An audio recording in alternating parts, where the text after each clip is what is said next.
Masechta Arla, Parak Aleph, Mishnah Aleph. The Torah tells us that the halachas of Arla is that when you come to the Eretz Yisrael, you should plant any fruit tree. You shall treat its fruit as closed for 3 years. It shall be closed to you. It shall not be eaten.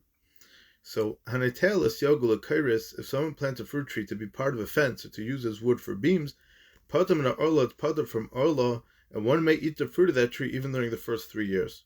The Torah says that Arla applies to any food tree. A fruit tree that's planted for a purpose other than fruit is not considered a food tree, so the fruit does not become Arla. Rabbi Yossi and Etel is Siag, someone who Siag is a fence, and Keres are for beams, for wood, so then he's Patam and Arla. Rabbi Yossi says, Afilu Omer ha'pnimi l'maichel v'achitza in l'siag, ha'pnimi chayiv v'achitza in Pater. Rabbi Yossi says interesting halacha. Even if he said when he planted the tree, I'll use the part that faces the inside of my property for food, and the part that faces the outside for a fence. Hapnimi chayiv, the fruit that grows from the part facing the inside, is mechuyev and Arla, but the part that grows from the tree facing the outside is pater from Arla. The part facing the inside was intended for fruit, so it's mechuyev and Arla. The part facing the outside was not intended for fruit, so it's not going to be mechuyev and Arla. According to Rabbi Yossi, even though it's all one tree and part of it is a food tree planted for its fruit, there was a part of the tree that was not intended for its fruit is going to be pater from Arla. The Yerushalmi takes this and gets busy trying to explain what's the pshat in this. Mishnah Beis. Achabo avesein l'Eretz Yisrael motun natua pater natai ava pishlei kavshay chayev. The Mishnah is going to discuss halacha that we learn from the words when you come to Eretz Yisrael. When the pasuk says, what's the lashon pasuk here? Lashon pasuk is v'chisavoyu ala aretz unetatem kol eitz ma'achal. So it's davka kisavoyu ala aretz. So Eisha bo avisein la'aretz, a time when the people came, led by Yeshua ben Nun, came into Eretz Yisrael matzon natua. If they found the tree already planted, even if it was not yet 3 years old, it's pater from Arla. Natai ava pish like kivshay. If they planted a tree after they entered Eretz Yisrael, even before they conquered all of it, chayiv, the tree is going to be mechuyev and Arla. Whereas many other of the other mitzvahs, hatflias ba'aretz, did not go into effect until after Shevesh Kivshu and Shevesh Chilku, until Yeshua conquered the entire land and divided it amongst Klal Yisrael, which was a process of 14 years. 7 years they fought, and 7 years they divided up the land. The Chiyuv of Arla took effect as soon as they entered into Eretz Yisrael, because this is the pasuk says that when you come to Eretz Yisrael, v'chisavayu el ha'aretz. So then the pasuk says v'chisavayu el ha'aretz kol etz ma'achal. So what's kol eitz ma'achal? So that's saying any food tree. The extra word any, kol, comes to include any tree that's planted after you come to Eretz Yisrael, even if it was planted by a guy, and even if it was planted before the entire Eretz Yisrael was kavash. So that's notay aval pish like kavshay. It's going to be chayiv. And they tell a rabbim chayiv Rabbi Yehuda pater. If someone plants a tree in his own property for the public to use the fruit, it is mechuyev and Arla. Rabbi Yehuda pater. Rabbi Yehuda says he's pater. What's the machlekes over here? So understood simply, the Torah, the Torah says that when you plant, that you shall plant, refers to the usual type of planting, which is where the individual person plants on his own for his own personal use. However, the pasuk goes on to say that the Arla fruits, what's the pasuk say?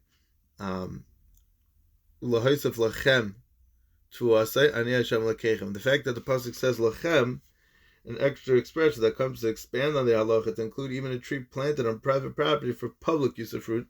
Lachem, meaning because the Torah says that the Isser applies also to lachem, so even if it's not specifically for you, but it's also for other people.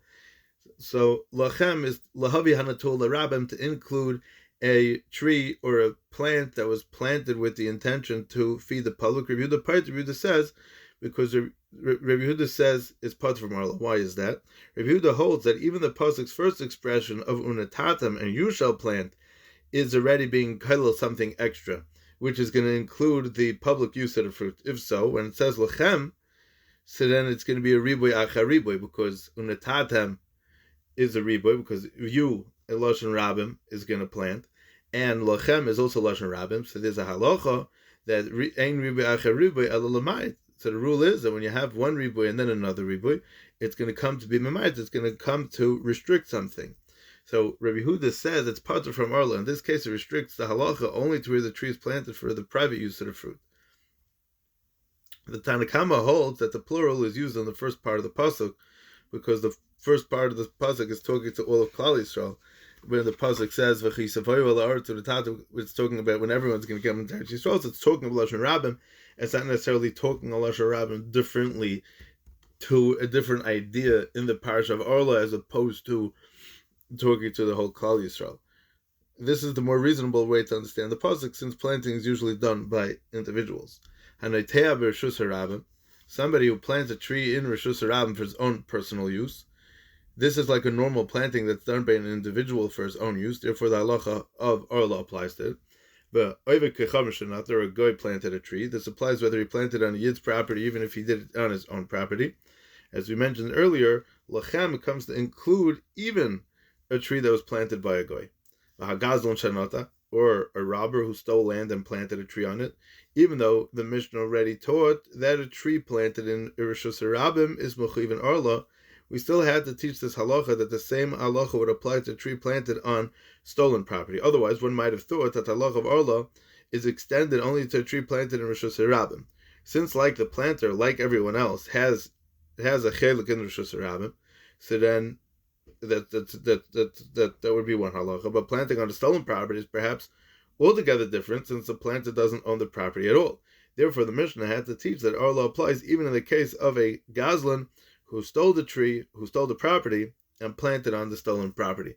Now, obviously, this is going to lead into the machlekes of karka and exelis, or karka and exelis, but over here, the nakuda is that he planted a tree on a property that did not belong to him.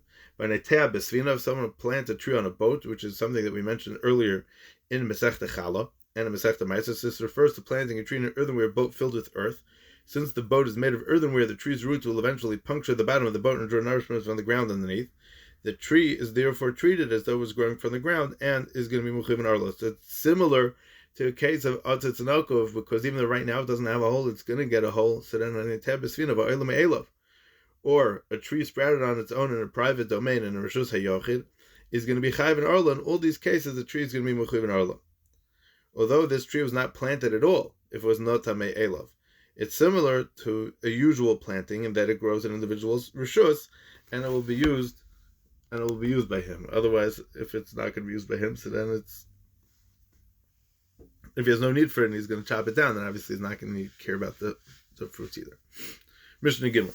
If a tree was more than 3 years old, was uprooted in a storm, together with the soil rock underneath, together with the roots, and became replanted in the ground. Or if a river swept it away together with the soil rock, and the tree became replanted in a new location, the halacha is as Potter, if it could have survived by drawing nourishment from that clump of soil that was attached to the bottom of the tree with no additional earth, it's Potter from Arla, because it's as if it was never uprooted, because it's still getting the nourishment, still getting chiyus from that which was still attached to it. If the soil rock that remained attached to the tree is large enough by itself to sustain the tree, then the tree was never separated from the earth in which it was growing, and it was as if the tree was never uprooted.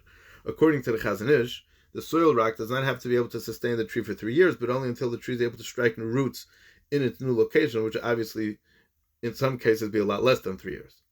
If it cannot have survived without the additional earth in which it was replanted, then it's considered to have been uprooted, and is going to be mechuyev in Arla, the second time around. It's like a tree that sprouted on its own in a new location, which, as we learned in the previous Mishnah, is going to be mechuyev in Arla. Nekar hasela mitzidai, if some of the soil rock, meaning from the bottom of the tree, became separated from the tree's side by a storm or by a flood, or because the ground shifted for some other reason, the tree itself was not uprooted, but part of the soil rock was separated from it, meaning part of the clump of soil that was attached to the roots from the bottom of it was separated from it, so it no longer draws nourishment from that separated part. Or if a plow hit it and shook it and caused some of the soil to separate from the tree, or if he shook it until he made the soil like loose earth, and then he repacked the soil around the roots, which a lot of times you may want to do that to like repackage the earth around the tree. In any of these cases, halacha is potter from lav chayv. If the tree could have survived as is, without the additional earth that was repacked around it, then it's potter from Arla, because as if it was ever uprooted from the earth in which it was growing. Bim lav, but if it could not have survived without the additional earth that was repacked around it, it is mechuyev in a new counting of Arla, because it's considered to be a tree that was uprooted and then replanted. Most Mefarshim have a slightly different girsa, v'asay bi'afar, not v'asay ke'afar. He made it with earth. That is, the storm or the shaking that or the shaking dislodged some of the soil around the tree, thereby exposing the roots, and the person then covered and packed them with earth, if the tree could have survived without the new earth, it is not considered to have been replanted.